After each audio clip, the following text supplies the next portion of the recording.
umaze iminsi ushaka ahantu wabika amafaranga yawe hizewe ndetse ukayabika mu buryo bwiza cyane, burya kubika mu butaka niyo option nziza cyane, nicyo kintu cyiza uba ukoze, kuko iyo ubitse mu butaka ntabwo uhomba, ubutaka bwunguka uko bwije nuko bukeye. Uyu munsi rero nka Gisenyi komisiyoneri twabazaniye ubutaka, ni ikibanza gifite ubuso burenga 1200 kiri ahantu heza, karitsiye turimo muri kuyibona, ni ikibanza gikora ku muhanda, muri kubona ko ahantu heza, ni muri hano, ni mu kagari ka Nengo, ni mu murenge wa Gisenyi, akarere ka Rubavu.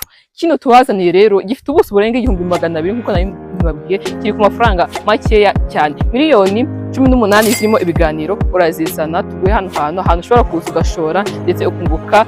Uri kubona ko harimo ibitoki, kandi ibitoki hano hantu birunguka cyane. Twandikire kuri izo nimero uri kubona muri screen yawe uramutse ushaka kino kibanza, ndetse unadusuye ku mbuga dukoresha aba TikTok, Instagram, YouTube, ndetse social media zose dukoresha amazina ni Gisenyi komisiyoneri ba GC.